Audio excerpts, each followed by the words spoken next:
Hi friends, welcome back to our channel. எல்லாரும் ஹாப்பியாக ஆரோக்கியமாக இருப்பீங்க நம்புறேங்க. இந்த வீடியோ பார்த்தீங்கன்னா, இப்போ இருக்கிற கிளைமேட்டுக்கு குழந்தைக்கலாம் அடிக்கடி சளி காய்ச்சல்னு வந்துடுது. அந்த சமயத்தில் எப்போ பாரு ரச சாப்பாட்டையே கொடுக்காம வேறு என்னெல்லாம் டிஃப்ரெண்ட்டாக கொடுக்கலாம், இதெல்லாம் சாப்பிட்டா அவங்க பெட்டராக ஃபீல் பண்ணுவாங்க அப்படிங்கிறத இந்த வீடியோவில் பார்க்க போகிறோம். கண்டிப்பாக உங்களுக்கு யூஸ்ஃபுல்லாக இருக்கும். கிட்ஸுக்கு வந்து ட்ரை பண்ணி பாருங்கள். இப்போ வாங்க வீடியோக்குள்ளே போகலாம். ஃபஸ்ட்டு விஷயம் பார்த்தீங்கன்னா, நம்ம குடிக்கிற தண்ணி இது குழந்தைங்கலேருந்து பெரியவங்க வரைக்கும் எல்லாத்துக்குமே வந்து சளி காய்ச்சல் சமயத்தில் யூஸ் ஆகுங்க.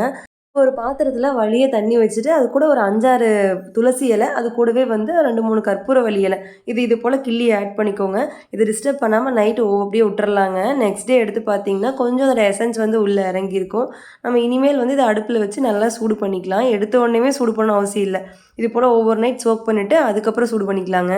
போல் ஊற வச்சு அப்புறம் கொதிக்க வைக்கிறது வந்து நல்லா அதோட எசன்ஸ் வந்து தண்ணி ஃபுல்லாகவே இறங்கி இருக்கும். நம்ம ரொம்ப தலைப்புலான்னு கொதிக்கணும்னு அவசியம் இல்லைங்க. நல்லா சூடானாவே போதும்.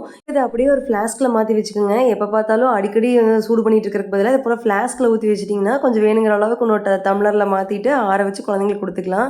இந்த சமயத்தில் ரொம்ப சூடாக கொடுக்கணும்னு அவசியம் இல்லைங்க. வெதுவெதுப்பாக கொடுத்தா போதும். கரெக்டாக பாப்பாக்குமே ஒரு 1 வீக்காக வந்து சளி காய்ச்சல் தான். இந்த தண்ணி தான் கொடுத்துட்டு இருக்கிறேன். காய்ச்சல் இருக்கிறப்ப பார்த்தீங்கன்னா, எப்பவுமே ஈஸியாக டைஜஸ்ட் ஆகிற மாதிரி ஒரு உணவு தான் கொடுக்கணுங்க. அதில் முக்கியமான ஒன்று பார்த்தீங்கன்னா, அரிசி கஞ்சி. நம்ம வந்து சாதம் வடித்த கஞ்சியை கூட கொடுக்கலாம். அப்படி இல்லைன்னா இது போல் கூட நீங்கள் வறுத்து வச்சு ப்ரீமிக்ஸ் மாதிரி ரெடி பண்ணிக்கோங்க. வேணுங்கிறப்ப போட்டு கொடுத்துக்கலாங்க. வெறும் அரிசி மட்டும் யூஸ் பண்ணுறதுக்கு பதிலாக நான் வந்து கொஞ்சம் பாசிப்பருப்பும் ஆட் பண்ணிக்கிறேன். அப்போ தான் கொஞ்சமாவது ப்ரோட்டீனும் இருக்கும் அப்படிங்கிறக்காக. 1 கப் அளவுக்கு அரிசி எடுத்துக்கிட்டோம் அப்படின்னா, அதில் பாதி பங்கு அளவுக்கு பாசிப்பருப்பு நம்ம வந்து தனித்தனியாக வறுத்து எடுத்துக்கலாம். ரொம்ப வறுக்கணும்னு அவசியம் இல்லை. லைட்டாக சூடு ஏறினா போதுங்க. காய்ச்சல் வந்தால் இதை கொடுங்க அதை கொடுங்கன்னு சொல்கிறது ஈஸிங்க. ஆனால் குழந்தைங்களுக்கு வந்து வாய்க்கு டேஸ்ட் அவ்வளோக்கா பிடிக்காதனால அவ்வளோக்கா சாப்பிடவே மாட்டாங்க. அதுவே இது போல் பருப்பெல்லாம் கலந்து அது கூட கொஞ்சமாக ஸ்பைசி, அது ஹெல்த்தியான ஸ்பைசஸ்லாம் நம்ம ஆட் பண்ணும்போது பார்த்திங்கன்னா அவங்க தொண்டைக்கும் இதமாக இருக்கும். இது கூட கொஞ்சமாக மிளகு வந்து நல்லா இது போல் கொட்டி எடுத்துக்கிறேங்க. காய்ச்சல் சமயத்தில் எப்போவுமே இது போல் மிளகு கொட்டி ஸ்டோர் பண்ணி வச்சுக்கோங்க. நம்ம வந்து லைட்டாக ரசத்துக்குள்ளே, சூப்புக்குள்ளே இது மாதிரி எல்லாத்துக்கூடையுமே கலந்துக்கலாம். அதுக்காக வந்து ரெடி பண்ணி வச்சுக்கிறேன். இது கூடயே கொஞ்சமாக சீரகத்தை இது போல் இடித்து வச்சுக்கலாங்க. இப்போ ஒரு மிக்சர் ஜாரில் நம்ம வறுத்து வச்சுருக்கிற அரிசி, பருப்பு, அப்புறம் வந்து மிளகு கொஞ்சமாக, அப்புறம் வந்து சீரகம் எல்லாமே ஆட் பண்ணிக்கலாங்க. நல்லா ஆறுனதுக்கப்புறம் ஆட் பண்ணிவிட்டு ரவையை விட கொஞ்சம் மெல்லிஸாக வந்து அரைச்சி எடுத்துக்கோங்க. பருபருன்னு இருக்கும்போது தான் வந்து கஞ்சி மாதிரி செய்யும்போது டேஸ்ட் நல்லா இருக்குங்க. ரொம்ப நைஸாக அரைச்சிட்டோம்னா கூழ் மாதிரி ஆயிரும். இப்போ நம்ம செஞ்சுருக்கிற குவான்டிட்டியே பார்த்தீங்கன்னா ஒரு 2-3 டைம் போல் வந்து கஞ்சி ரெடி பண்ணலாங்க. இப்போ ஒரு பேனில் வந்து தண்ணி ஊற்றிட்டு தண்ணி சூடானதுக்கப்புறம் ஒரு 2 டேபிள் ஸ்பூன் அளவுக்கு நம்ம செஞ்சு வச்சுருக்கிற கஞ்சி ப்ரீமிக்ஸை ஆட் பண்ணிக்கலாம். இது நல்லா 10-15 நிமிஷம் வரைக்கும் நல்லா லோ ஃப்ளேம்லேயே கொதிக்கட்டுங்க. மூடி போட்டு இது பண்ண வேணாம். ஏன்னா அதில் வந்து சிறுபருப்பு ஆட் பண்ணிக்கிறனால பொங்கி வரும். இங்கே பாருங்கள், இப்போ வந்து 5 நிமிஷம் கழிச்சு ஆறுனதுக்கப்புறம் காட்டுறேன். இந்தளவுக்கு குலைவாக வந்துருச்சு. டேஸ்ட்டுமே ரொம்ப சூப்பராக இருக்கும். கண்டிப்பாக ட்ரை பண்ணி பாருங்கள். அடுத்து நான் சொல்ல போகிற ரெசிபி பார்த்தீங்கன்னா கோல்டன் மில்க். இது ஆல்ரெடி நிறைய பேருக்கு வந்து தெரிஞ்சிருக்கும், ஃபாலோ பண்ணிட்டு இருப்பீங்கன்னு நினைக்கிறேன். தெரியாதவங்க அதை கண்டிப்பாக ட்ரை பண்ணி பாருங்கள். நல்ல எஃபெக்ட் இருக்கும். குழந்தைங்களுக்கு மட்டும் இல்லை, பெரியவங்களுக்கும் வந்து இதை ட்ரை பண்ணலாம். இப்போ வந்து ஒரு பேனில் பால் 1 டம்ளர் எடுத்துருக்கிறேன். அதுக்கு ஒரு 2 பிஞ்ச் அளவுக்கு மஞ்சள் தூள் போட்டுக்கலாங்க. கூடவே வந்து மிளகுத்தூள். ரொம்ப போட்டால் குழந்தைங்க குடிக்க மாட்டாங்க. தகுந்த மாதிரி வந்து மிளகுத்தூள் ஆட் பண்ணிக்கோங்க. இப்போ இதை வந்து நல்லா அடுப்பில் வச்சுட்டு நல்லா காய்ச்சி எடுத்துக்கலாம். பொங்கி வந்தாலும் 2-3 தடவை இது போல் கலந்து விட்டு நல்லா காய்ச்சி எடுத்துக்கோங்க. இது நல்லா அதாவது குழந்தைங்க குடிக்கிற அளவுக்கு சூட்டுக்கு ஆறி வரட்டும். நம்மளோட மஞ்சள், மிளகு எல்லாம் கலக்கும்போது நுரையீரலுக்கு ஒரு வலு சேர்க்குன்னு சொல்லுவாங்க. இதை வந்து கோல்டன் மில்க்னு வந்து வெஸ்டர்ன் கண்ட்ரீஸில் முன்னாடி இருந்தே ஃபாலோ பண்ணிட்டு தாங்க இருக்கிறாங்க. நம்ம ஊரில் சொல்லவே வேணாம். பாட்டி வைத்தியத்தில் இது முதன்மையாக இருக்கும் சளிக்காக. இப்போ பாருங்கள், நல்லா குடிக்கிற சூடு வந்துருச்சு. இப்போ வந்து இதை வந்து நான் கொஞ்சமாக பனங்கற்கண்டோ இல்லை நாட்டு சர்க்கரையோ, ரொம்ப இனிப்பு சேர்க்க வேணாம். ஆல்ரெடி வந்து கோல்டு இருக்கிறதுனால. ஏன்னா அப்படியே கொடுத்தா குழந்தைங்க குடிக்க மாட்டாங்க அப்படிங்கிறதுக்காக நான் கொஞ்சமாக ஸ்வீட்னஸ் ஆட் பண்ணியிருக்கிறேன். கண்டிப்பாக ட்ரை பண்ணி பாருங்கள். அடுத்து பார்த்தீங்கன்னா சூப்பரான கை வைத்தியம் தாங்க. இது வந்து ஃபீவரை குறைக்கிறக்கு அப்படின்னு கிடையாது. ஃபீவர் அப்போ கை காலெலாம் பயங்கரமாக நமக்கே வலிக்கும். குழந்தைங்களுக்கு சொல்லவே வேணாம், அழுதுகிட்டே இருப்பாங்க. அவங்களுக்கு வந்து என்ன பண்ணுதுன்னு சொல்லவும் தெரியாது இல்லையா? அந்த மாதிரி சமயத்தில் இது போல் ஒரு 2 சின்ன வெங்காயத்தை இடித்து அது கூடயே வந்து ஒரு 5-6 பல் பூண்டு அப்படியே தொல்லியோடையே சேர்த்து இடிச்சுக்கோங்க. அதையும் இந்த வாக்கணத்துலேயே போட்டு இது கூட வந்து கொஞ்சமாக தேங்காய் எண்ணெய் விட்டுக்கலாங்க.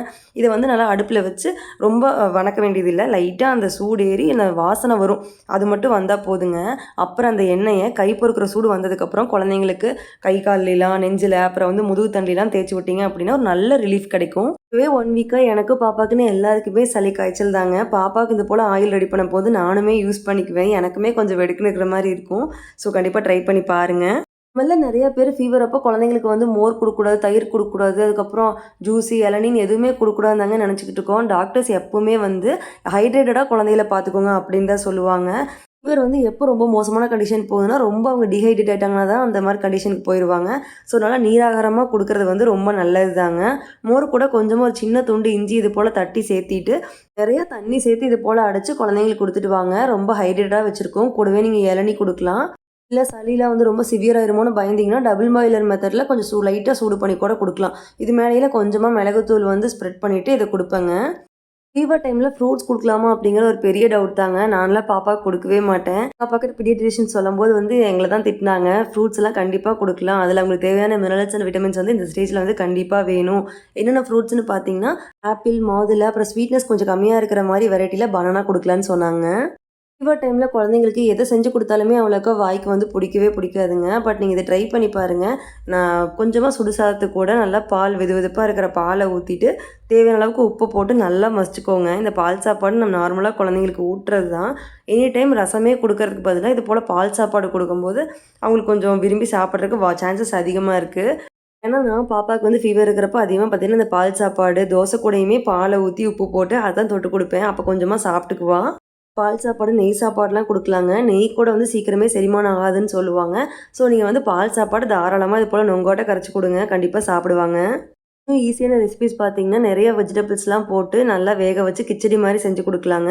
சிக்கன் சூப், வெஜிடபிள் சூப்லாம் குடுக்கலாம். ரசத்துல புளி ரசத்த விட்டுட்டு பூண்டு ரசம், கொள்ளு ரசம், அப்புறம் வந்து தல ரசம்லாம் செய்வாங்க எங்க ஊர்ல. அது மாரி டிஃப்ரெண்ட்டா ரசம் வெரைட்டி வந்து ட்ரை பண்ணுங்க.